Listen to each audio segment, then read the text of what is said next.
Clear না?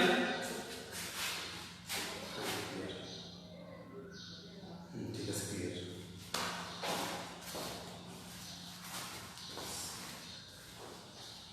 সাউন্ডটা একটু দেখি। আর তোমার ওটা ডাটা আছে না, তুমি দেখো একটু থাকো এইদিকে, যাতে কখনো যদি বন্ধ হয়ে যায় বা হয়ে যায়, অনেক সময় মেসেজ আসলে বন্ধ হয়, আসলে বন্ধ হয়, ঠিক আছে?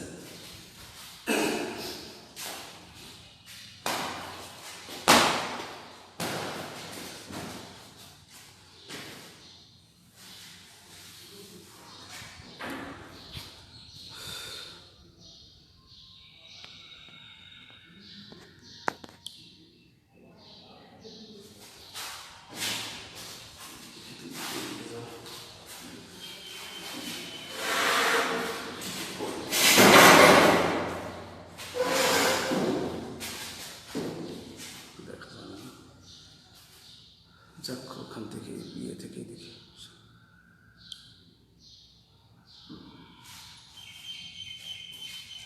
তোমার এটা ইসে দাও তো, ফেসবুক অন করো।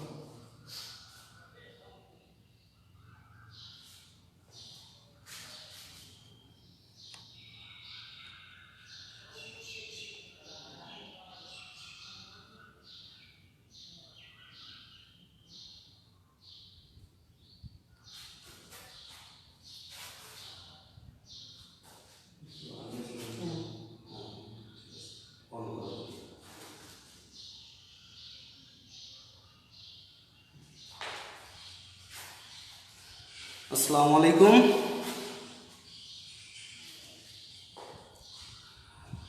প্রিয় শিক্ষার্থীবৃন্দ ও আমার সহকর্মীবৃন্দ, আসসালামু আলাইকুম। আজকে একটু স্টার্ট করতে বিলম্ব হলো, এখনই শুরু করতে যাচ্ছি শিক্ষার্থীদের লাইভ ক্লাস।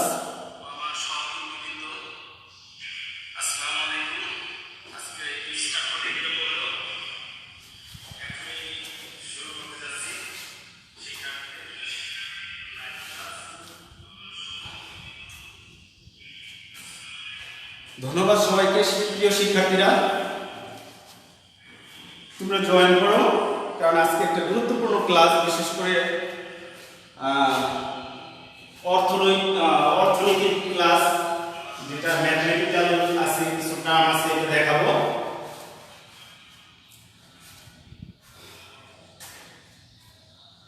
তো কিছুক্ষণের মধ্যে শুরু করে দেবো, সবাই জয়েন করো ক্লাসে।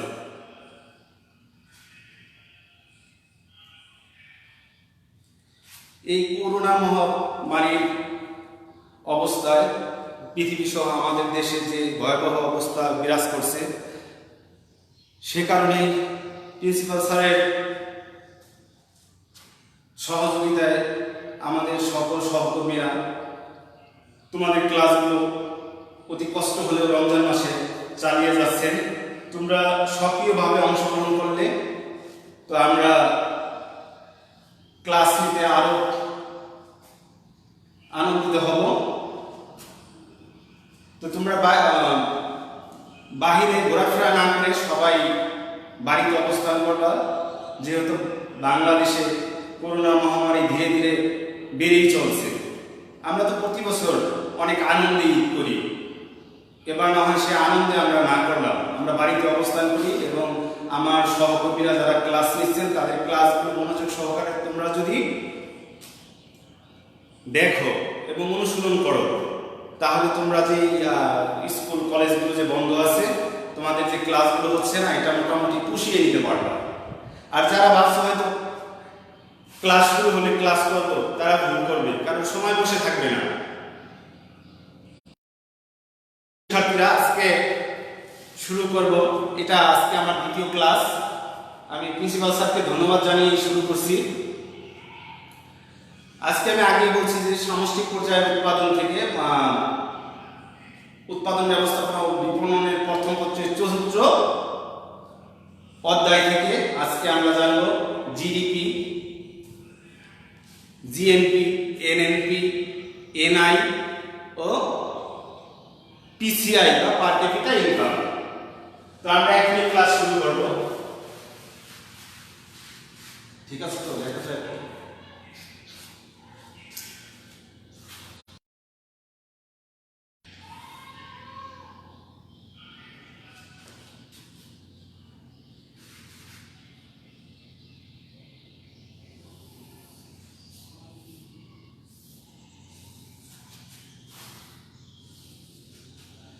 জিডিপি আমরা অনেক এই কথাটা অনেক শুনে থাকি, তাই না শিক্ষার্থী বন্ধুরা? যে অমুক দেশের জিডিপি এত পার্সেন্ট, এত পয়েন্ট এত, আমাদের বাংলাদেশে 8 পয়েন্ট এত, ইন্ডিয়ায় 7 পয়েন্ট এত। আসলে এগুলো কি? এই জিডিপি কি? জিডিপি হচ্ছে অর্থনৈতিক অবস্থার একটি নির্দেশক মাত্র। এই জিডিপি নির্ণয়ের মাধ্যমে একটি দেশের আর্থিক অবস্থা পরিমাপ করা যায়, অর্থাৎ আর্থিক অবস্থা মেজারমেন্ট করা একটা নির্দেশক মাত্র। জিডিপি এটা যদি আমরা বিশ্লেষণ করি তাহলে গ্রস ডোমেস্টিক প্রোডাক্ট। তোমরা হয়তো ক্লাসেও নিয়েছি, যেটা জানো গ্রস মানে মোট, আর ডোমেস্টিক মানে কি দেশজ, আর প্রোডাক্ট মানে হচ্ছে কি উৎপাদন। তাহলে জিডিপি মানে হচ্ছে কি গ্রস ডোমেস্টিক প্রোডাক্ট, অর্থাৎ মোট দেশজ উৎপাদন। তাহলে জিডিপি কি? জিডিপি হচ্ছে একটি দেশের সীমারেখার মধ্যে যে সকল পণ্য সামগ্রী উৎপাদন করা হয় সেটা হচ্ছে কি জিডিপি। একটি দেশের সীমারেখার মধ্যে, অর্থাৎ একটি দেশের যে বাউন্ডারি আছে, এই বাউন্ডারির মধ্যে যে সকল পণ্য বা সেবা সামগ্রী উৎপাদন করা হয়, অর্থাৎ চূড়ান্ত পণ্য বা সেবা সামগ্রী উৎপাদন করা হয়, সেটাই হচ্ছে কি জিডিপি। এক্ষেত্রে তোমাদের প্রশ্ন থাকতে পারে যে দেশের ভিতরে বলতে আমাদের দেশের মধ্যে অবস্থানকৃত আমাদের দেশের যে সকল জনগণ যে সকল পণ্য সামগ্রী উৎপাদন করে বা করে সেটা এখানে না ধরা হয়। আর হচ্ছে আমাদের দেশে কিন্তু অনেক বিদেশিরা অবস্থান করে। যেমন তোমরা জানো যে পদ্মা সেতু হইতেছে, পদ্মা সেতুতে অনেক চীন দেশের নাগরিকরা কাজ করতেছে, বাংলাদেশে ইন্ডিয়ান নাগরিকরা বিভিন্ন ধরনের কাজ করতেছে আমাদের দেশে, এমন অন্য বিভিন্ন দেশের শ্রমিকরা বা বিভিন্ন কর্মকর্তারা আমাদের তাদেরটাও ধরা হবে। আমাদের দেশের বাউন্ডারির ভিতরে আমাদের দেশের জনগণ এবং বিদেশি জনগণ এখানে কি করতে পারবে, যে আয় করবে বা উৎপাদন করবে সেটা এখানে ধরা হবে। কিন্তু আমাদের দেশে যারা আমাদের দেশের নাগরিক কিন্তু তারা বিদেশে অবস্থান করতেছে তাদেরটা ধরা হবে না। শুধু এখানে বলাই আছে বাউন্ডারির ভিতরে, বাউন্ডারির বাহিরে, বাউন্ডারির ভিতরে সে দেশের জনগণ হোক বা বিদেশি জনগণ হোক সবারটাই কি এখানে ধরা হবে। আর যদি একটু বিশ্লেষণ করি, জিডিপি কে বিশ্লেষণ করি, তাহলে আমরা পাই যে এখানে কোন পণ্য বা সেবা এখানে ধরা হয়, চূড়ান্ত পণ্য। একটু एग्जांपल দিলে তোমরা বুঝতে পারবা। সেটা হচ্ছে ধরো যে আমাদের দেশে তুলা উৎপাদন করা হয়, তুলা থেকে কি হয়, সুতা হয়, কাপড় হয়, তারপরে একটা শার্ট উৎপাদন করা হয়। এখানে তুলা হচ্ছে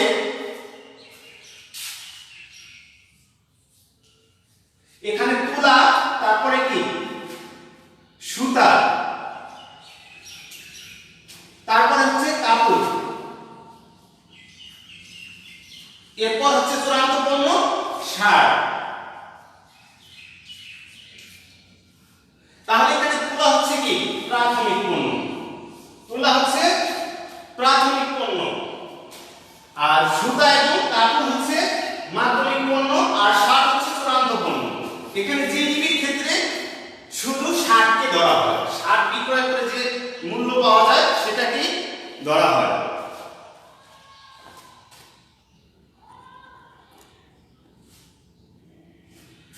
এখানে শুধু শার্টই চূড়ান্ত, শার্টের মূল্য কি ধরা হয় জিডিপি নির্ণয়ের ক্ষেত্রে, সেই ক্ষেত্রে তুলা, কারণ মধ্যস্বত্বভোগী বা যারা উৎপাদন করে তারা কিন্তু তুলা ক্রয় করে, আবার সুতা বা কাপড়ও ক্রয় করে, কিন্তু এখানে এটা ধরা হয় না, ধরা হয় চূড়ান্ত পণ্যের বা সেবার মূল্যটাকে ধরা হয়।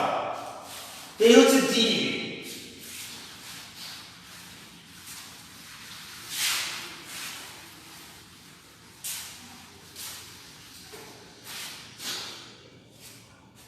আর জিডিপি নির্ণয়ের ক্ষেত্রে যে উপাদানগুলো, এগুলো এবার আমরা জানবো।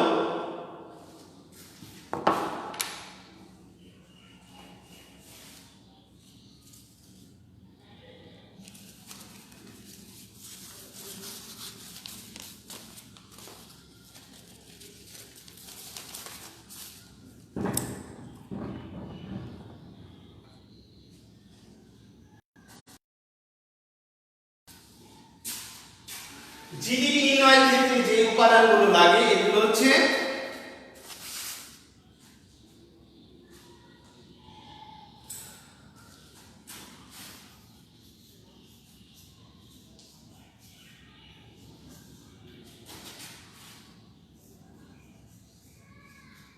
জনগণের মোট ভোগ ব্যয়,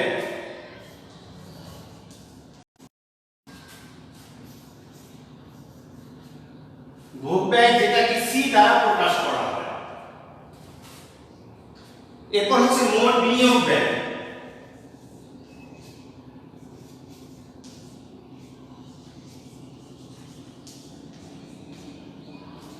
মোট বিনিয়োগকে আয় দ্বারা প্রকাশ করা হয়, ইনভেস্টমেন্ট। এরপর হচ্ছে সরকারি ব্যয়,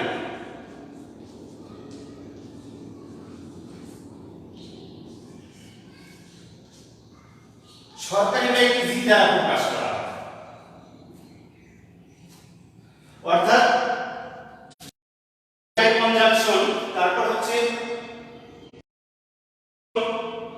ইনভেস্টমেন্ট আর গভর্নমেন্ট এক্সপেন্ডিচার। এই তিনটা ব্যয়কে যোগ করলে আমরা জিডিপি পেয়ে থাকি। প্রিয় শিক্ষার্থীরা, আমাদের এখানে প্রশ্ন থাকতে পারে যে স্যার আমাদের বলেন যে একটা দেশের মোট উৎপাদিত যে বাউন্ডারির ভিতরে বা সীমারেখার মধ্যে যে পণ্য সামগ্রী উৎপাদন করা হয় তার আর্থিক মূল্য, চূড়ান্ত পণ্যের আর্থিক মূল্যটা হচ্ছে কি জিডিপি, কিন্তু এখানে ব্যয় বলা হলো কেন? কারণ এই জিডিপি থেকে যে আয় হয়, এই আয়টা কি করে জনগণ তার নিজের জন্য ভোগের জন্য কিছু ব্যবহার করে, ব্যয় করে। ওখান থেকে যে আয়টা হয় ভোগের জন্য সে কি করে ব্যয় করে, আবার তার কিছু অংশ সে কি করে বিনিয়োগ করে। আবার এই আয় থেকে আবার গভর্নমেন্ট ট্যাক্স পায়। গভর্নমেন্ট যখন ট্যাক্স পায় এই ট্যাক্সটা দিয়ে কি করে একটা দেশের সরকার তার যাবতীয় ব্যয়গুলো নির্বাহ করে থাকে। এই জন্য মোট এই যে তিনটা ব্যয় আছে, এই তিনটা ব্যয় যদি আমরা যোগ করি তাহলে আমরা জিডিপি পেয়ে। এখানে তাহলে যদি আমরা জিডিপি নির্ণয় করি,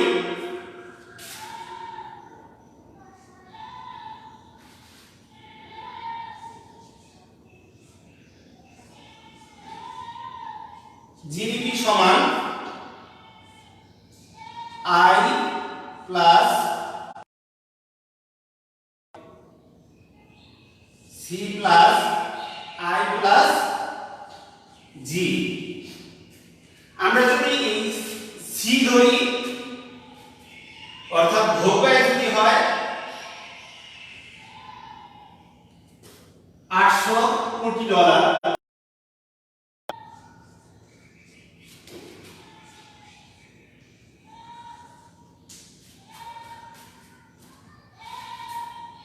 বিনিয়োগ যদি ধরি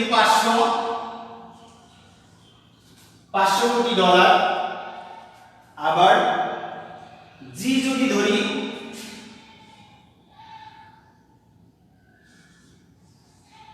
300 কোটি ডলার, তাহলে আমাদের জিডিপির পরিমাণ দাঁড়ায়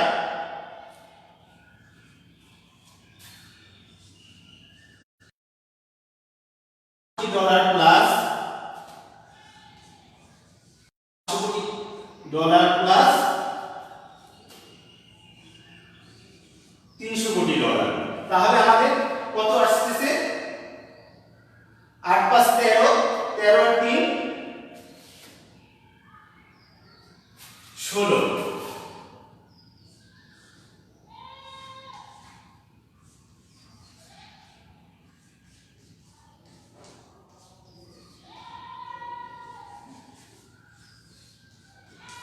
$16 কোটি। তাহলে আমরা এভাবে জিডিপি নির্ণয় করতে পারি। তোমরা যদি প্রিয় শিক্ষার্থী তোমরা যদি না বুঝো তাহলে আমি পরবর্তীতে আবার একটু কি করব, ব্যাখ্যা করব। তোমরা কমেন্টস করবা যে কোন বিষয়টা বুঝো না। তাহলে আমাদের জিডিপি নির্ণয় করা হয়ে গেলে এবং জিডিপি কি আমরা বুঝতে পারবো।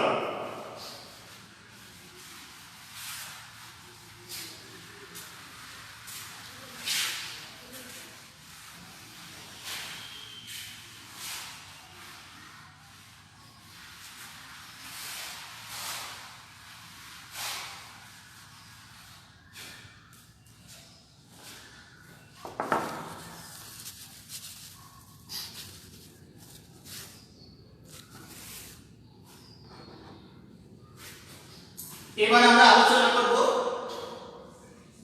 GNP. GNP gross national product, অর্থাৎ মোট জাতীয় উৎপাদন কি?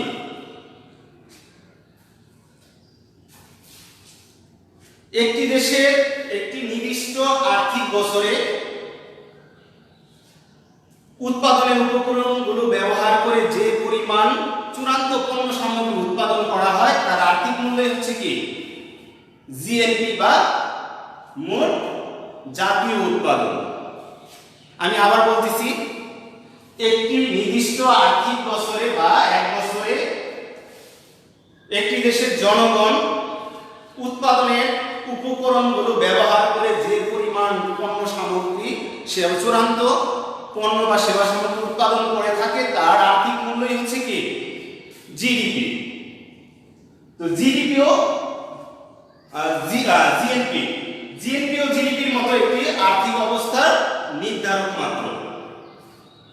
তাহলে আমরা জিএনপি কে এটা জানতে পারলাম। আর এই জিএনপি কে যদি আমরা বিশ্লেষণ করি তাহলে যে বৈশিষ্ট্যগুলো পাওয়া যায়, একটা নির্দিষ্ট সময় অর্থাৎ এক বছরের একটা দেশের মধ্যে যে সকল পণ্য সামগ্রী উৎপাদন করা হয় ঠিক ওই পণ্য সামগ্রীকেই ধরা হয়ে থাকে। তারপর হচ্ছে কি চলতি বছরের পণ্য বা সেবা সামগ্রী, অর্থাৎ এখন যেমন ধরো যে এখন 2020 সাল, আমি যদি 2020 সালের জিএনপি নির্ণয় করি তাহলে আমাকে কি করতে হবে 2020 সালের মধ্যে যে সকল পণ্য বা সেবা সামগ্রী উৎপাদন করা হয়েছে সেটার মূল্যকে আমাকে কি করতে হবে জিএনপি নির্ণয় করতে হবে। সেক্ষেত্রে আমার 2018 সালে উৎপাদিত পণ্য সামগ্রী এখানে আনলে জিএনপি নির্ণয় করা যাবে না বা জিএনপি ভিতর অন্তর্ভুক্ত হবে। এর মধ্যে যে আর্থিক বছরের হিসাব করা হয় ওই আর্থিক বছরের মধ্যে যে সকল পণ্য সামগ্রী বা সেবা সামগ্রী উৎপাদন করা হয় সেটাকে এখানে হিসাবে ধরা হয়। আর একটা হচ্ছে চূড়ান্ত পণ্য বা সেবা। এই একটি আর্থিক বছরের মধ্যে তোমরা জিডিপি আলোচনা করলাম, ওখানে তোমরা জেনেছো যে চূড়ান্ত পণ্য, এখানে কোনো প্রাথমিক পণ্য বা মাধ্যমিক পণ্য আসবে না, এখানে আসবে কি চূড়ান্ত উৎপাদিত পণ্যের মূল্যটাকে এখানে জিএনপি নির্ণয়। আরেকটা বিশেষ কথা, আমরা যখন জিডিপি নির্ণয় করছি সীমারেখার ভিতরে যারা অবস্থান করে তাদের উৎপাদনটা ধরা হয়েছে, কিন্তু জিএনপি নির্ণয়ের ক্ষেত্রে আমাদের দেশের ভিতরে আমাদের দেশের জনগণ, অর্থাৎ একটি দেশের ভিতরে বাউন্ডারির ভিতরে সেই দেশের জনগণ প্লাস সেই দেশের জনগণ যদি বাহিরে অবস্থান করে তাদের উৎপাদন বা তাদের আয়টাও এখানে ধরা হবে। কিন্তু আমাদের দেশের ভিতরে যদি বিদেশি জনগণ থাকে তাদের সেই আয়টাকে সেই উৎপাদনটাকে কি করতে হবে বাদ দিয়ে দেখাতে হবে। বুঝতে পারছো শিক্ষার্থীরা?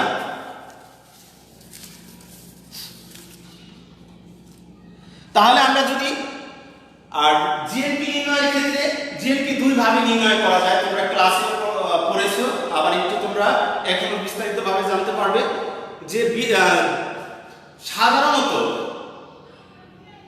দুটি বিষয় উল্লেখ করে দুটি পদ্ধতি বিশেষভাবে গ্রহণ করে জিএনপি নির্ণয় করা হয়। একটা হচ্ছে আয় পদ্ধতি আর একটা হচ্ছে ব্যয় পদ্ধতি। আমি এখন ব্যয় পদ্ধতির যে উপাদানগুলো এগুলো এখন তোমাদেরকে জানাবো। ব্যয় পদ্ধতির উপাদানগুলো সেই জিডিপি নির্ণয়ের ক্ষেত্রে যে উপাদানগুলো ছিল যে ভোগ ব্যয় অর্থাৎ জনগণের একটি দেশের জনসাধারণের যে জনগণের ভোগ ব্যয় অর্থাৎ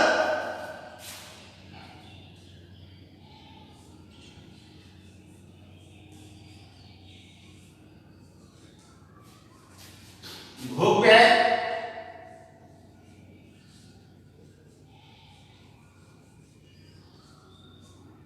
বিনিয়োগ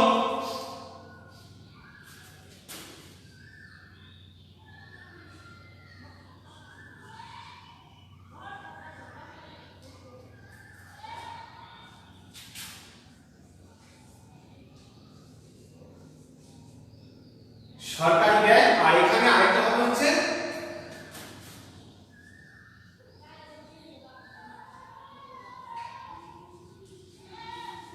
আমদানি আর হচ্ছে রপ্তানি।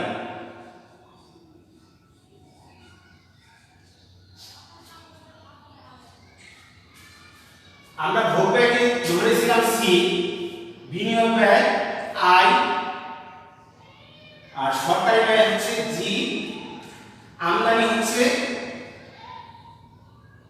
এম, আর রপ্তানি হচ্ছে এক্স। তাহলে যদি আমরা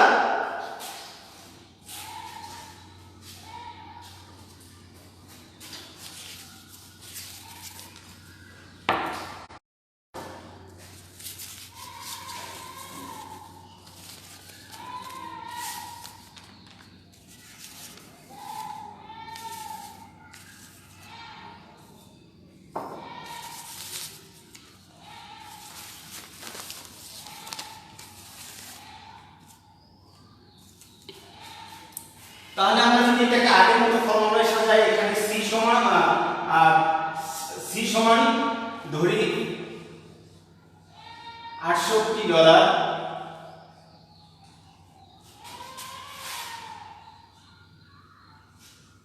$800 আই সমান ধরেছিলাম $500 কোটি, জি সমান $300 কোটি,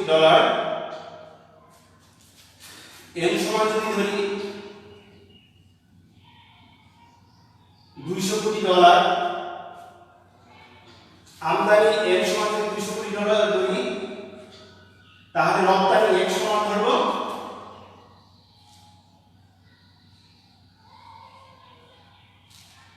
$300 কোটি। এটা যদি আমরা এখন ফর্মুলায় যাই, জি এনপি সমান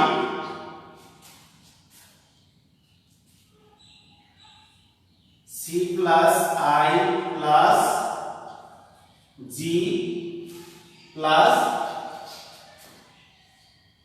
এক্স মাইনাস এম। এটা হচ্ছে আমাদের ফর্মুলা বা সূত্র।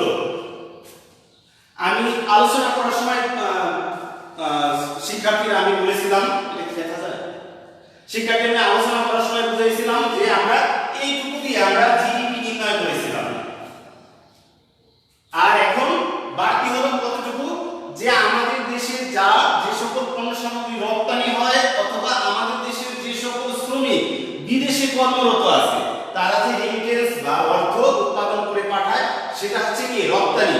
আর আমাদের দেশে যেগুলো বিদেশ থেকে পণ্য সামগ্রী ক্রয় করে আনা হয় বা আমাদের দেশে যে সকল শ্রমিকেরা এই দেশে অবস্থান করে কি ডলার নিয়ে যায় আমাদের দেশ থেকে, যেটা আমাদের ব্যয় হয় ওইটা হচ্ছে কি আমদানি, এটা ব্যয় করতে হয়। এই রপ্তানি থেকে আমদানি বাদ দিলে হয় নিট রপ্তানি। এখানে কি করতে হয়, মোট কথা জিডিপির সাথে মোট রপ্তানি নিট রপ্তানি যোগ করলে আমরা কি পাই, জিএনপি পাই।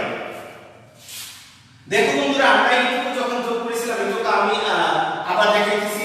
এখানে আমরা সি সমান 800 যোগ আই সমান 500 আর জি সমান $300 কোটি প্লাস এক্স সমান 300 মাইনাস এম সমান হচ্ছে $200 কোটি। আমরা যখন জিডিপি নির্ণয় করেছিলাম আমরা তখন এই তিনটা যোগ করে কত হয়েছিল? 1600 কোটি ডলার। আর আমাদের নিট রপ্তানি এখন কত হয়? 100 কোটি ডলার। এটা যোগ করলে আমাদের কত হয়? 1700 কোটি ডলার। এটা হচ্ছে কি জিএনপি। তাহলে তো আমরা বুঝতে পারলাম প্রিয় শিক্ষার্থী বন্ধু যে জিডিপি এটা হচ্ছে ব্যয়ের দিক থেকে জিডিপি নির্ণয়, জিএনপি নির্ণয়। এবার তোমাদের জন্য একটা কুইজ থাকবে। প্রিয় শিক্ষার্থী বন্ধু, তোমরা এবার বলো তো জিডিপি এবং জিএনপি কি এক বা কোনো পার্থক্য আছে? এটা তোমাদের কুইজ থাকলো। এবার আমি দেখবো যে তোমরা কোন কোন বন্ধুরা ক্লাসে অংশ নিছো, আর যারা অংশ নিছো তাদেরকে অনেক অনেক কনগ্রাচুলেশন। আর যারা এখনো নেয়নি শেয়ার করো, তাহলে অন্যরাও কি ক্লাসটা উপভোগ করতে পারবে। আমি এখন তোমাদের কমেন্ট কে কে জয়েন করছো এটা দেখবে এবং কে কি কমেন্টস করছো এটা একটু দেখে নিই।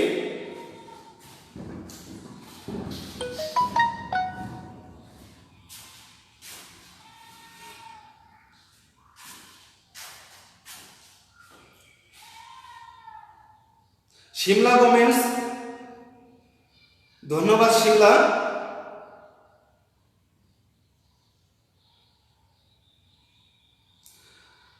ধন্যবাদ প্রিন্সিপাল স্যারকে, স্যার আপনি জয়েন করার জন্য। গত ক্লাসে আপনাকে অনেক মিস করছি, আজকে ধন্যবাদ স্যারকে, অনেক অনেক ধন্যবাদ যে স্যার আপনি আমার ক্লাসে উপভোগ করতেছেন। আরও জয়েন করছে আমার এক ফ্রেন্ড শহীদুল ইসলাম সুমন। শহীদুল, তোমাকে অনেক ধন্যবাদ। শিক্ষার্থীর জয়েনের সংখ্যা অনেক কম, হতাশাজনক। তোমরা যারাই এদিকে সেদিকে আসো বা মোবাইল নিয়ে নাড়াচাড়া করছো, তোমরা এই ক্লাসটি উপভোগ করো। এছাড়া যাদের কাছে মোবাইল নেই বা পরেও তোমরা, কারণ এই ক্লাসটা আমাদের কলেজ পেজে থেকে যাবে, তোমরা ওখান থেকেও বারবার দেখে নিতে পারবে সাউন্ড কিরকম হয়। আমাদের প্রিন্সিপাল স্যার বলছেন যে সাউন্ড খুব সুন্দর হয়। রাজীব স্যার, আপনাকে ধন্যবাদ জয়েন করার জন্য। আমি ক্লাসটা নিচ্ছি এখানে দুর্ভাগ্যক্রমে অনেকদিন ধরে স্কুল বন্ধ, এই জন্য মার্কারের ব্যবস্থা করতে পারিনি, চক দিয়ে ক্লাসটা নিচ্ছি। তো এটা আমাদের গ্রাম এরিয়া হাই স্কুল, একদম পদ্মা নদীর পাড়ে। তো যে যেখানে আছো শিক্ষার্থী বন্ধুরা, তোমরা জয়েন করো এবং ক্লাসটি উপভোগ করো। ধন্যবাদ। আমি আবার ক্লাসে ফিরে যাচ্ছি।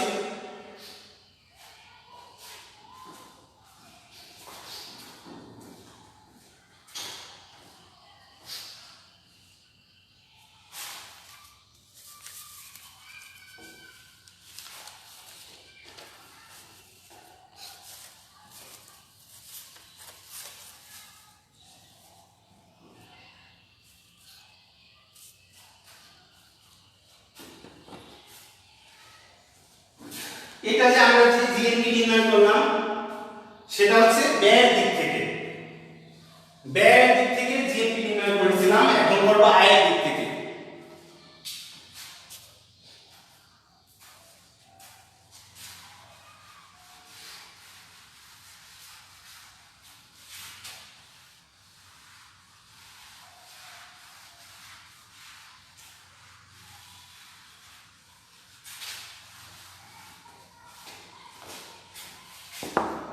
শিক্ষার্থী বন্ধুরা, এবার আমরা আয়ের দিক থেকে জিএনপি নির্ণয় করব। আয়ের দিক থেকে জিএনপি হচ্ছে যে আমরা জানি জিএনপি নির্ণয়ের ক্ষেত্রে আমাদের দেশের জনগণ, বিভিন্ন পেশার জনগণ বিভিন্নভাবে তারা আয় করে থাকে। সেটাই আমরা এখন দেখব যে আয়ের দিক থেকে কিভাবে জিএনপি নির্ণয় করা হয়। এগুলো হচ্ছে প্রথম খাজনা যোগ করা হয়।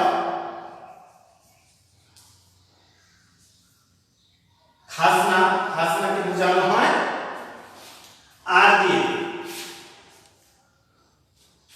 মজুরি,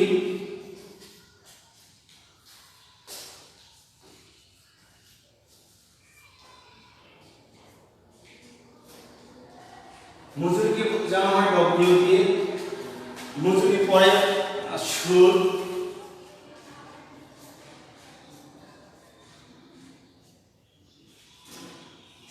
সুদ বোঝানো হয় আই দিয়ে। মুনাফা।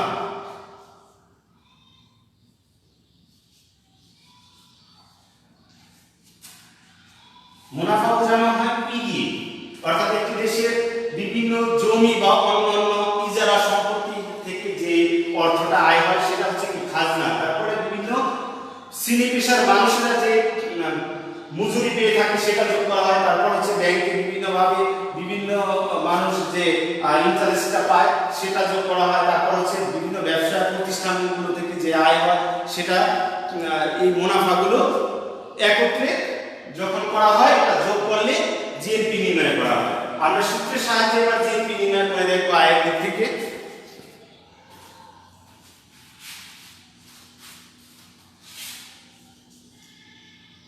দেখা যায়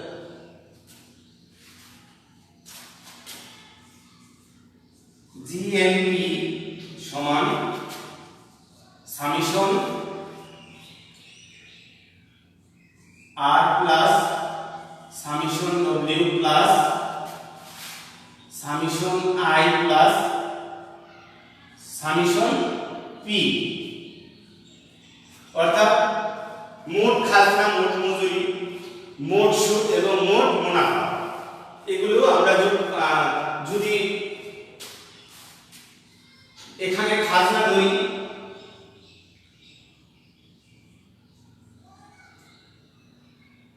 $500, 500 কোটি ডলার, এটা যদি 700 কোটি ডলার, এটা যদি ধরি 400 কোটি ডলার, আবার এটা যদি ধরি মুনাফা যদি ধরি 300 কোটি ডলার, তাহলে আমাদের এখানে আসছে এগুলো এখন যদি যোগ করি মোট খাজনা 500 কোটি ডলার যোগ মজুরি 700 কোটি ডলার সুদ 400 কোটি ডলার যোগ মুনাফা 300 কোটি ডলার।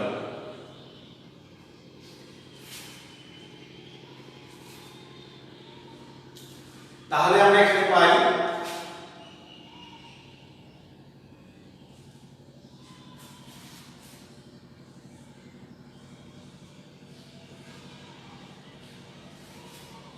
$1900 কোটি। এভাবে আমরা ব্যয়ের দিক থেকেও আর আয়ের দিক থেকেও কি করতে পারি, জিএনপি নির্ণয় করতে পারি শিক্ষার্থী বন্ধুরা। তো এবার বুঝলে তো তেমন কোনো জটিল কোনো অঙ্ক না, একটু ক্লাসে যদি একটু মনোযোগ হওয়া যায় বা তোমরা যদি ক্লাসের উপর পড়ে থাকো তাহলে সহজেই এই জিএনপি নির্ণয় করতে পারবা আয়ের দিক এবং ব্যয়ের উভয় দিক থেকে। দুইভাবে তোমরা এগুলো বের করতে পারবে। তাহলে তোমাদের কুইজে তোমরা কুইজের উত্তর দাও যে জিএনপি এবং জিডিপি এক কিনা।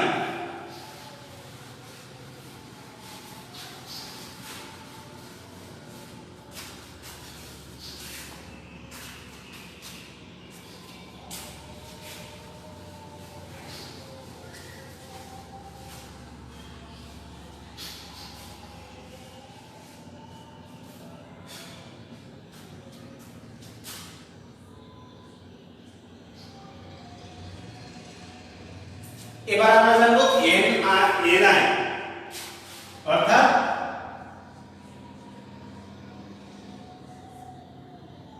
National income.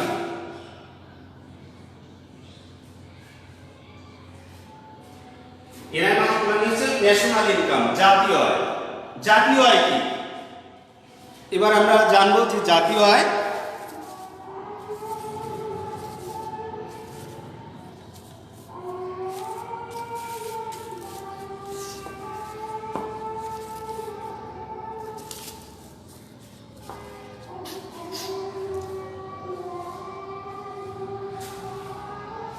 আজানের জন্য একটু বিরতি নিচ্ছি শিক্ষার্থী বন্ধুরা। খুব শীঘ্রই ক্লাস আমাদের শেষ হয়ে যাবে আজকে।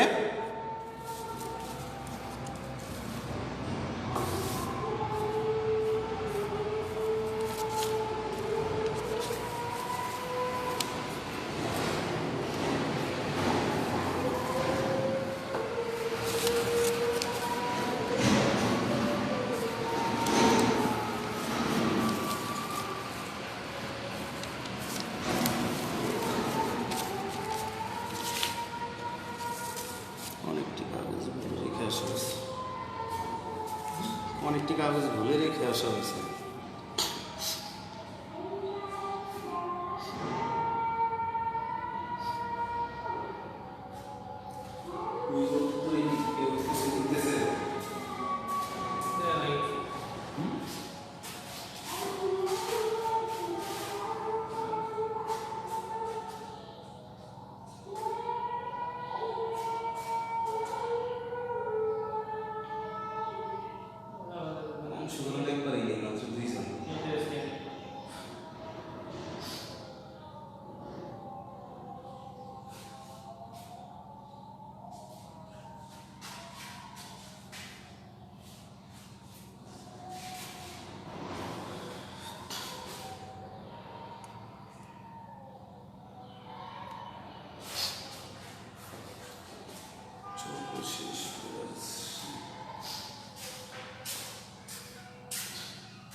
শিক্ষার্থী বন্ধুরা, আজ শেষ, আমরা আবার ক্লাসে অংশগ্রহণ করি।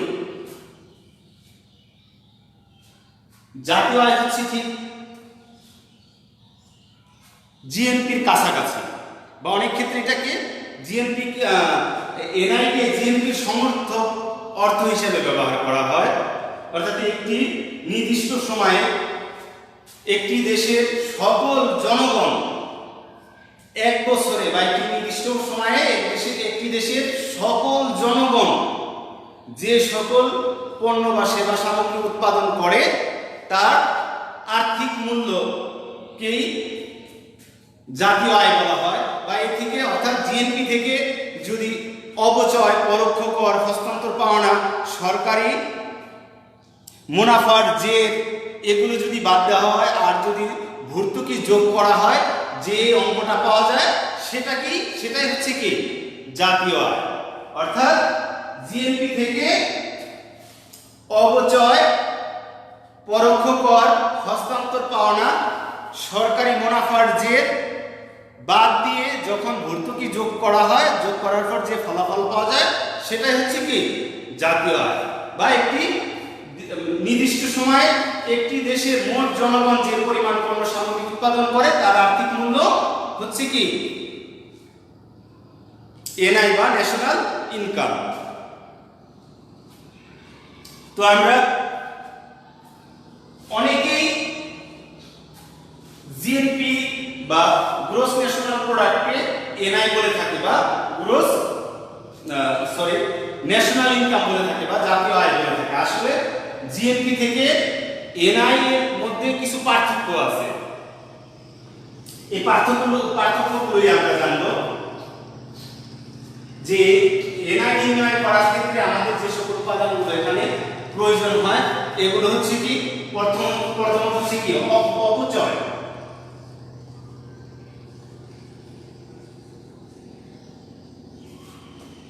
অপচয় ডিপ্রিসিয়েশন আমরা ডিসি দিয়ে বোঝাতে পারি। অপচয়ের পরে আছে পরোক্ষ কর,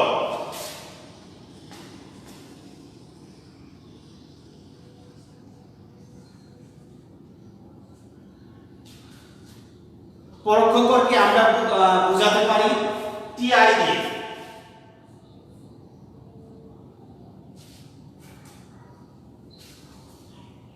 তারপর আছে হস্তান্তর পাওনা,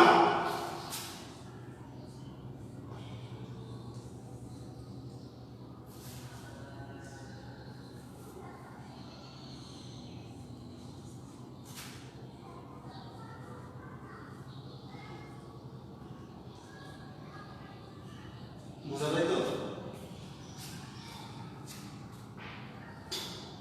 হস্তান্তর পাওনাকে বোঝানো হয় টিপি দিয়ে। এরপর হচ্ছে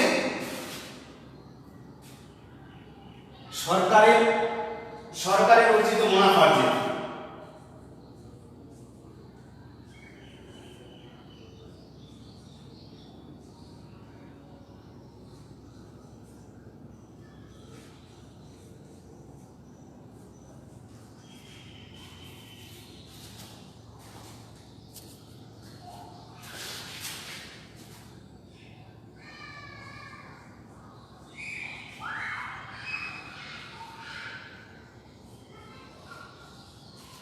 মুনাফার যে রেখাকে বোঝানো হয় এস জি দিয়ে। এরপর হচ্ছে ভর্তুকি।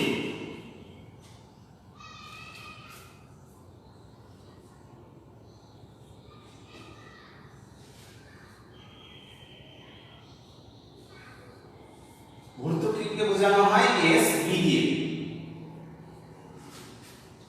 এবার আমরা যদি ফর্মুলায় আসি, যদি এনআই নির্ণয় করি, ও আর হচ্ছে এখানে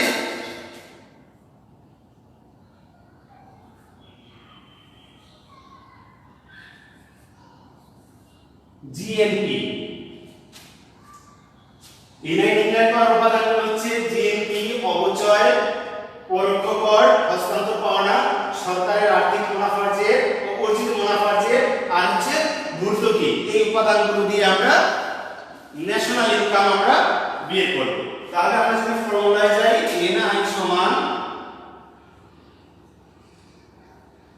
জিএনপি মাইনাস ডিসি মাইনাস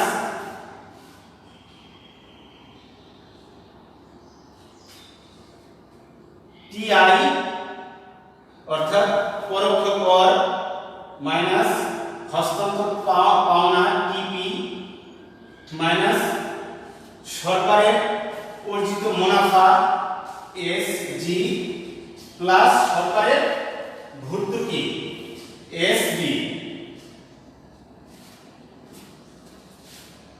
অর্থাৎ আমরা এখানে ফর্মুলা থেকে আমরা জানতেছি জিএনপির সাথে আমরা কি করতে পারি, জিএনপির সাথে অবচয় বাদ দিব, পরোক্ষ কর বাদ দিব, হস্তান্তর পাওনা বাদ দিব, সরকারের অর্জিত মুনাফা বাদ দিব, আর ভর্তুকিকে কি করব, যোগ করব। তোমাদের আরেকটি কুইজ, তোমরা বলো তো কোন আয় উৎপাদনের সাথে জড়িত না, বা যে আয় উৎপাদনের সাথে সরাসরি জড়িত নয় তাকে কি বলে? এটা তোমাদের আবার আরেকটি কুইজ। আমি ক্লাস শেষে দেখব যে কে কে কুইজ দিয়ে উত্তর দিয়েছে, এবং আমি ক্লাস শেষে এর উত্তর বলে দিব।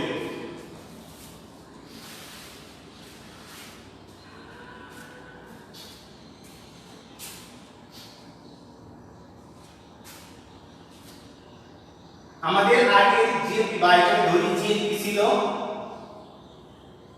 1600 কোটি ডলার, অবচয় 100 কোটি ডলার, পরোক্ষ কর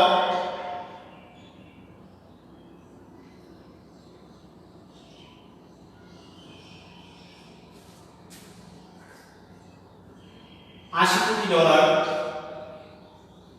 হস্তান্তর পাওনা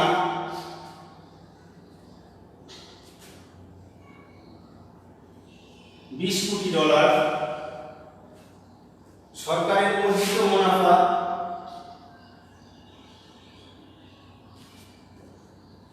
200 কোটি ডলার, এবং সরকারের ভর্তুকি যদি ধরা হয় 300 কোটি ডলার। তাহলে আমরা যদি অঙ্কে যাই, জিএনপি সমান ছিল 1600 কোটি ডলার বিয়োগ অবচয় 100 কোটি ডলার, পরোক্ষ কর 80 কোটি ডলার, হস্তান্তর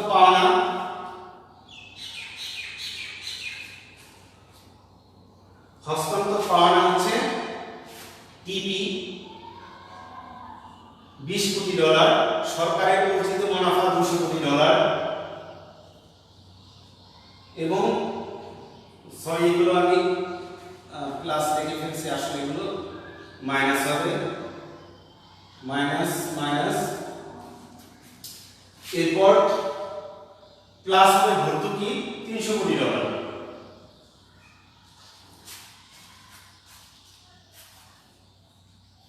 আমরা যদি এখানে 1600 সাথে 300 যোগ করি তাহলে এখানে হবে 1900 কোটি। এর সাথে যদি আমরা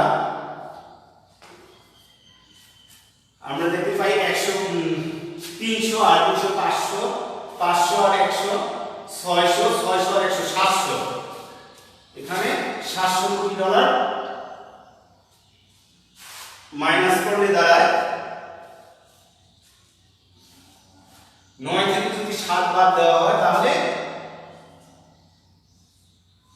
$1200 কোটি। এখানে আমাদের ন্যাশনাল ইনকাম বা জাতীয় আয় হচ্ছে $1200 কোটি। কি 16,300 ও এটা তাহলে আমরা যদি বিয়োগ করি তাহলে যোগ করে এটা এটা এটা 16 সাথে যদি 3 যোগ করা হয় তাহলে হয় 20। কিন্তু 700 হলে কি হবে? 200 আর 300 300 আর 200 ওটা বাদ যাবে না? 500। ও সরি, প্রিয় শিক্ষার্থী, একটু ভুল করে ফেলেছিলাম। 2 আর 1 3, 3 আর 1 হচ্ছে, এখানে হবে 4।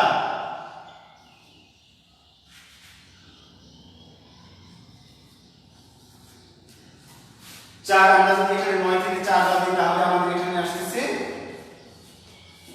$1500 কোটি। তো সামান্য একটু ভুল ছিল, আমরা ভুলটা সংশোধন করলাম। তো আমরা কি পেলাম? জাতীয় আয় হচ্ছে কি $1500 কোটি।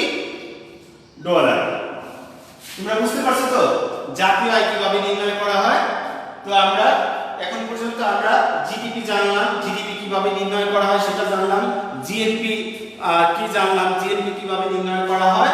এরপর জানলাম এনআই ন্যাশনাল ইনকাম কি এবং এটার উপাদানগুলো কি এবং কিভাবে এটা নির্ণয় করা হয়।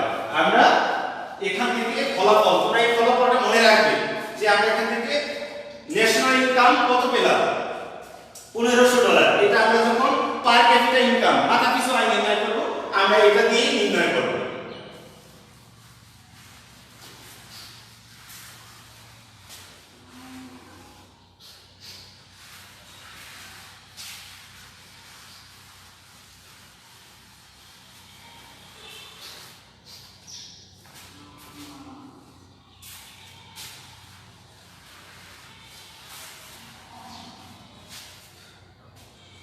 এবার আমরা জানবো পিসিআই। পিসিআই পার ক্যাপিটা ইনকাম বা মাথা পিছু আয়। তাহলে প্রিয় শিক্ষার্থীরা, আমরা এবার জানবো যে মাথা পিছু আয় কি। জাতীয় আয়কে যখন একটি দেশের মোট জনসংখ্যা দিয়ে ভাগ করা হয়, ভাগ করার ফলে যে অঙ্কটা বা আর্থিক মূল্যটা পাওয়া যায় তাকে বলা হয় পার ক্যাপিটা ইনকাম বা মাথা পিছু আয়। আমি আবার বলতেছি, একটি দেশের মোট জনসংখ্যা দ্বারা জাতীয় আয়কে যখন ভাগ করা হয় তখন যে অঙ্ক পাওয়া যায় বা আর্থিক মূল্য পাওয়া যায় সেটা হচ্ছে জাতীয় আয় বা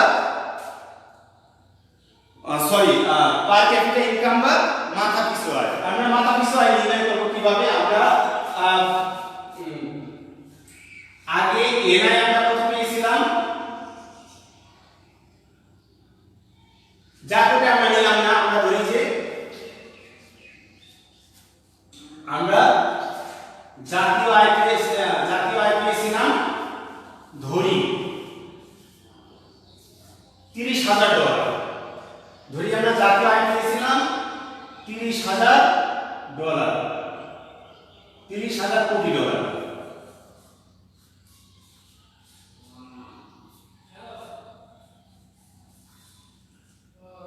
আমরা জাতীয় আয় ধরি, একটি দেশের জাতীয় আয় বা বাংলাদেশের জাতীয় আয় হচ্ছে $30,000 কোটি।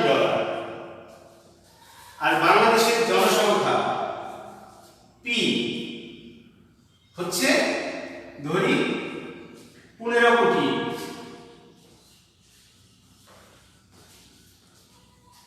লোক সংখ্যা হচ্ছে 15 কোটি। প্রিয় শিক্ষার্থী বন্ধুরা, তাহলে আমরা যদি এটা গাণিতিক আকারে প্রকাশ করি, এটা যদি এটাতে আমরা, এটা হচ্ছে কি জাতীয় আয় হচ্ছে এটা আর্থিক, এটা আর্থিক জাতীয় আয়। যদি প্রকৃত জাতীয় আয় কথাটা লেখা না থাকে তাহলে আমরা কি করব? আর্থিক জাতীয় আয় দিয়ে আমরা কি করব? পার ক্যাপিটা ইনকাম বা মাথা পিছু আয় নির্ণয় করব। তাহলে আমরা যদি পার ক্যাপিটা ইনকাম যদি কোনো কিছু লেখা না থাকে, আর্থিক মূল্যটা যদি দেওয়া থাকে আর জনসংখ্যা যদি দেওয়া থাকে, তাহলে আমরা এভাবে পার ক্যাপিটা ইনকাম নির্ণয় করতে পারি। PCI সমান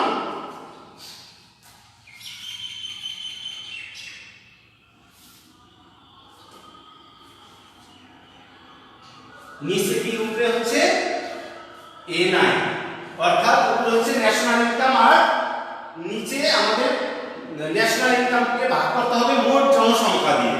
এখানে NI হচ্ছে মোট জাতীয় আয় আর এটা হচ্ছে মোট P হচ্ছে মোট জনসংখ্যা। তাহলে আমরা এখানে জাতীয় আয় বা ন্যাশনাল ইনকাম ধরছি কত, $30,000 কোটি, আর আমাদের মোট জনসংখ্যা হচ্ছে কি 15 কোটি। তাহলে আমরা মাথাপিছু আয় পার ক্যাপিটা ইনকাম কত পাচ্ছি, 15,000 যদি 30 দিয়ে আমরা ভাগ করি তাহলে 2, আমরা বাংলাদেশের মাথাপিছু আয় পাচ্ছি $2,000। এটা হচ্ছে কি মাথাপিছু আয়। তাহলে আমাদের মাথাপিছু আয় হলো কত, $2,000।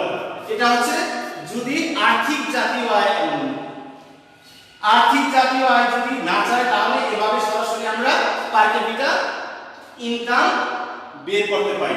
আর যদি প্রকৃত জাতীয় আয়ের মাধ্যমে যদি বলা থাকে, কোশ্চেনে বলা থাকে প্রকৃত জাতীয় আয়ের মাধ্যমে পার ক্যাপিটা ইনকাম বা মাথাপিছু আয় নির্ণয় করো, তাহলে আমাদের অঙ্কে খেয়াল করবে শিক্ষার্থী বন্ধুরা ওখানে দাম সূচক দেওয়া থাকবে। দাম সূচক হচ্ছে কি একটা ভিত্তি বছর হিসাবে ওই দাম ধরা হয়। এটা ক্লাসে আমি আলোচনা করছি, তো এত বিস্তারিততে যাব না কারণ আমাদের সময় প্রায় শেষের পথে। যদি আর্থিক জাতীয় আয় নির্ণয় করতে হয় প্রিয় শিক্ষার্থী বন্ধু, তাহলে এখানে আরেকটা সংখ্যা দেওয়া থাকবে, দাম সূচক দেওয়া থাকবে।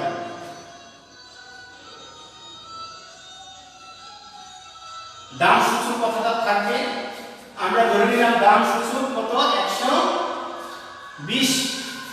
দাম সূচক হচ্ছে কি 120। এবার আমাদের কি করতে হবে, পার ক্যাপিটা ইনকাম নির্ণয় করতে হলে আমাদের প্রকৃত জাতীয় আয় নির্ণয় করতে হবে।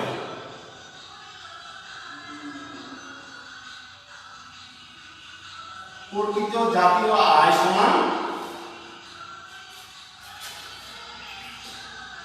নিচে হবে দাম সূচক,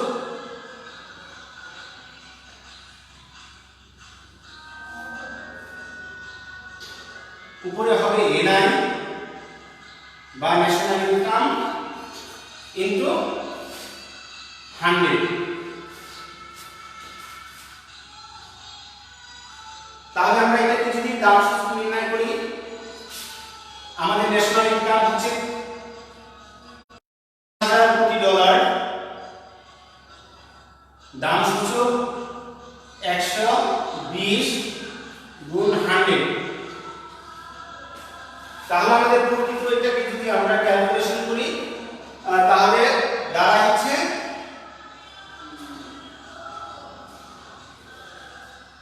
25,000 কোটি ডলার।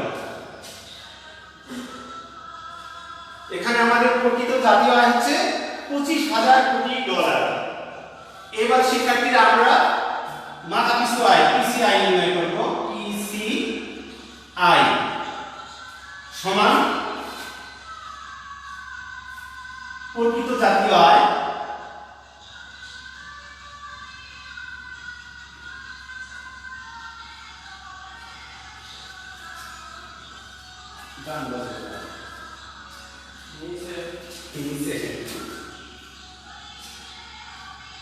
প্রকৃত জাতীয় আয়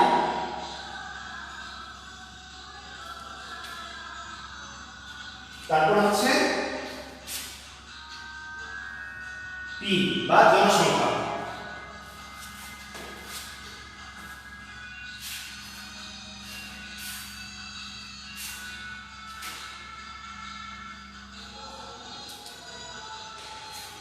প্রিয় শিক্ষার্থী, তাহলে আমাদের এখানে প্রকৃত জাতীয় আয় আমরা নির্ণয় করেছি $25,000।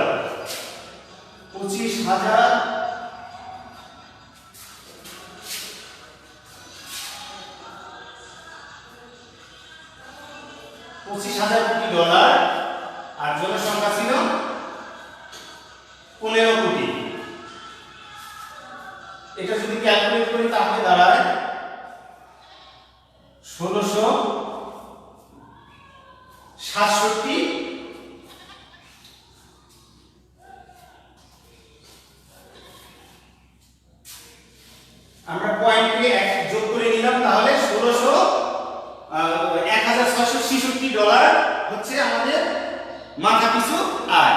তো এভাবে আমরা দুভাবে আমরা মাথাপিছু আয় নির্ণয় করতে পারি। একভাবে হচ্ছিল আর্থিক জাতীয় আয় যদি নির্ণয় করা হয়, আর্থিক জাতীয় আয় যদি থাকে, যেটা আর্থিক জাতীয় আয়, আর্থিক জাতীয় আয় যদি থাকে আর প্রকৃত জাতীয় আয়ের দ্বারা যদি নির্ণয় করতে না বলা হয় বা প্রশ্নে এমন কিছু যদি না থাকে, তাহলে আমরা সরাসরি কি করব, আর্থিক জাতীয় আয়কে জনসংখ্যা দিয়ে ভাগ করলে আমরা মাথাপিছু আয় নির্ণয় করতে পারবো।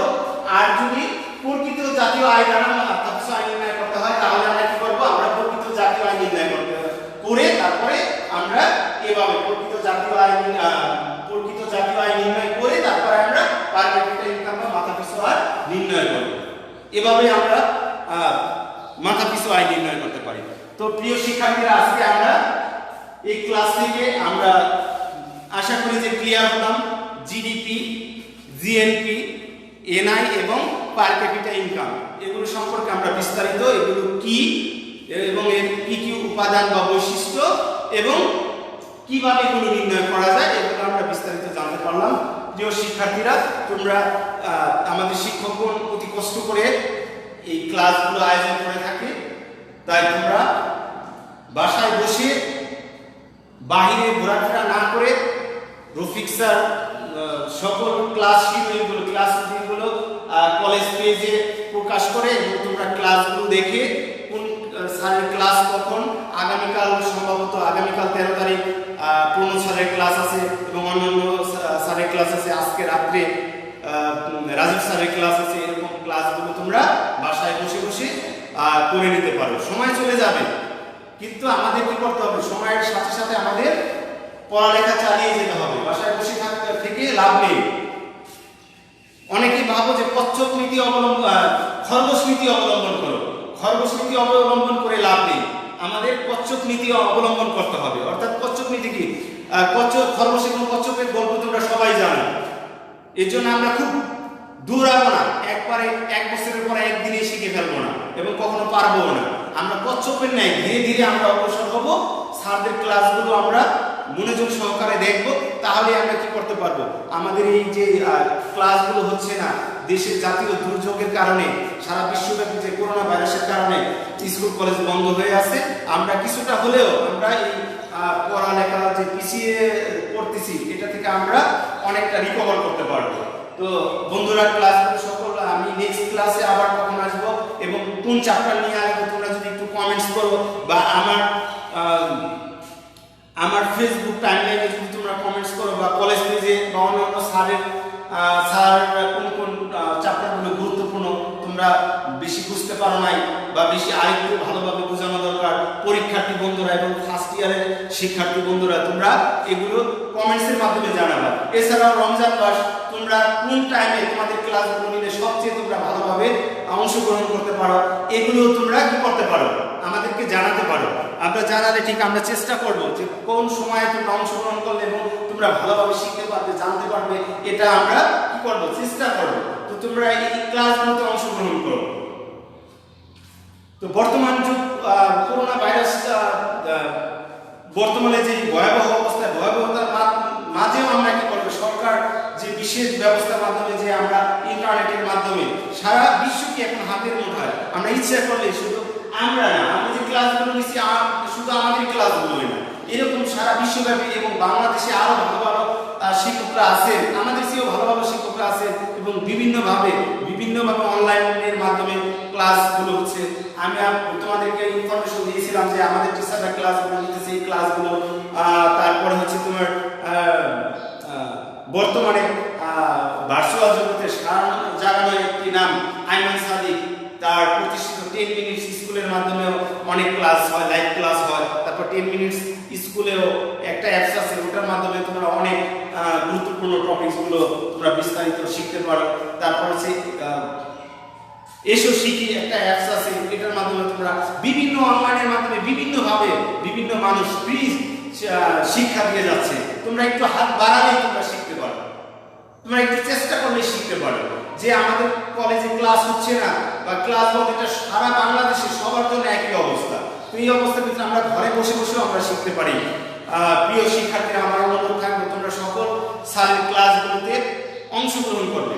অংশগ্রহণ করার ফলে তোমরা বিশেষ করে খাতা কলম নিয়ে অংশগ্রহণ করবে।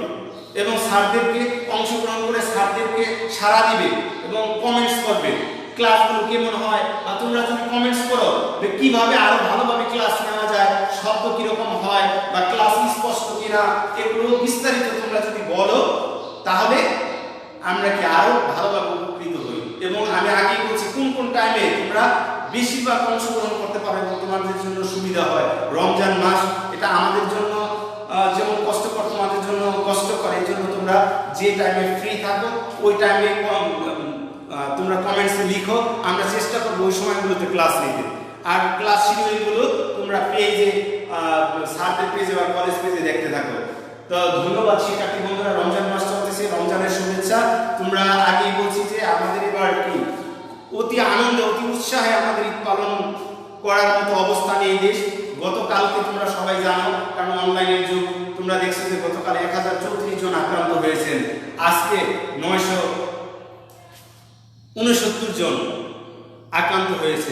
দিন দিন কি সংখ্যা বেড়েই যাচ্ছে। এক সময় কত ছিল? 1 2 3 20 50 45 এরকম, শসাই এখন কি হাজারও পার হয়ে গেছে। এখন আমাদের ভবিষ্যৎ যে কি অবস্থা, এই জন্য তোমরা রমজানের সিয়াম পালন করবা, যে যে ধর্মের আছে ওই ধর্ম অনুসারে তোমরা কি করবা, সৃষ্টিকর্তাকে স্মরণ করবা, ওই যার যার ধর্ম ইবাদত করবা।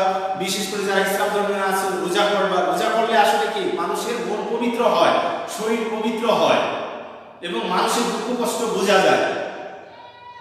সিয়াম সাধনায় তেমন কষ্ট নেই, এটা একটা ত্যাগ।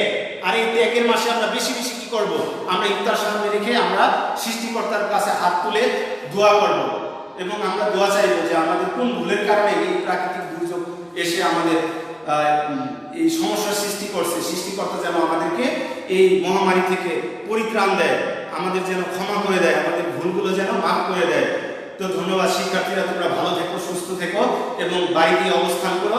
এবং যে সকল আমার শিক্ষার্থীরা এবং আমার সহকর্মীরা এবং বন্ধুরা যারা আমার ক্লাসে জয়েন করছো, ধন্যবাদ। কারণ লাইভ ক্লাসে অংশগ্রহণ, এটা আমার দ্বিতীয় ক্লাস, এর আগে কোনো ক্লাসে অংশগ্রহণ করিনি, এর জন্য হয়তো বা ভাষাগত বা বোঝানো।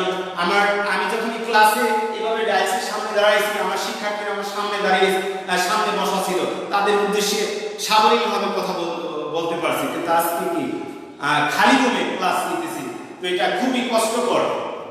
তো রোজা রেখে খুব কষ্ট করে ক্লাস নিলাম শিক্ষার্থী বন্ধুরা, তোমাদের জন্য আরো কষ্ট করবো। তোমরা ক্লাসগুলোতে, সকল স্যারের ক্লাসগুলোতে অংশগ্রহণ করো। ধন্যবাদ সবাইকে। আমি এবার তোমাদের কমেন্টসগুলো একটু পরে কে কে অংশগ্রহণ করছো, 2টা কুইজ দিয়েছিলাম, সেই কুইজগুলোতে কে কে অংশগ্রহণ করছো তাদের এই কুইজগুলোতে দেখে আমি উত্তর বলে দিয়ে শেষ করবো।